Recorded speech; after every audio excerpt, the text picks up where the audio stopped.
வணக்கம். ஆகாஷ்வாணி புதுச்சேரி செய்திச் சுருக்கம் வாசிப்பவர் வான்மதி. பிரதமர் திரு நரேந்திர மோடி 2 நாள் பயணமாக இன்று மேற்கு வங்கம் மற்றும் அசாம் மாநிலங்களுக்கு செல்கிறார். முதலாவதாக மேற்கு வங்கம் செல்லும் பிரதமர் அங்கு மால்டா நகர் ரயில் நிலையத்தில் நடைபெறும் நிகழ்ச்சியில் ஹவுரா மற்றும் குவஹாத்தி இடையேயான படுக்கை வசதி கொண்ட இந்தியாவின் முதல் வந்தே பாரத் ரயிலை காணொலி காட்சி மூலம் தொடக்கி வைக்கிறார். அதனைத் தொடர்ந்து மால்டாவில் நடைபெறும் பொது நிகழ்ச்சியில் கலந்து கொண்டு 3250 கோடி ரூபாய்க்கும் அதிகமான ரயில் மற்றும் சாலை உள்கட்டமைப்பு திட்டங்களுக்கும் அவர் அடிக்கல் நாட்டுகிறார்.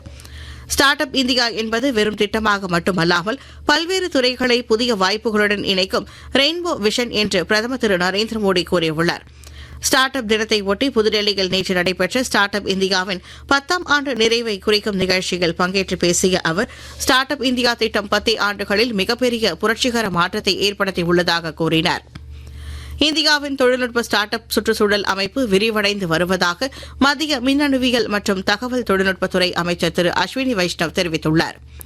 தேசிய ஸ்டார்ட் அப் தினத்தை ஒட்டி அவர் வெளியிட்டுள்ள சமூக ஊடக பதிவில், இந்தியாவில் இன்று 80% ஸ்டார்ட் அப் நிறுவனங்கள் செயற்கை நுண்ணறிவால் வழிநடத்தப்படுவதாக குறிப்பிட்டுள்ளார்.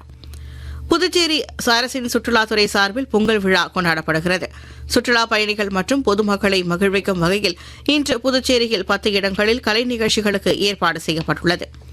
தமிழகம், புதுவை மற்றும் காரைக்கால் பகுதிகளில் அடுத்த 4 நாட்களுக்கு வறண்ட வானிலையே நிலவக்கூடும் என்றும் அதிகாலை வேளையில் ஓரிரு இடங்களில் லேசான பனிமூட்டம் காணப்படும் என்றும் சென்னை வானிலை ஆய்வு மையம் தெரிவித்துள்ளது.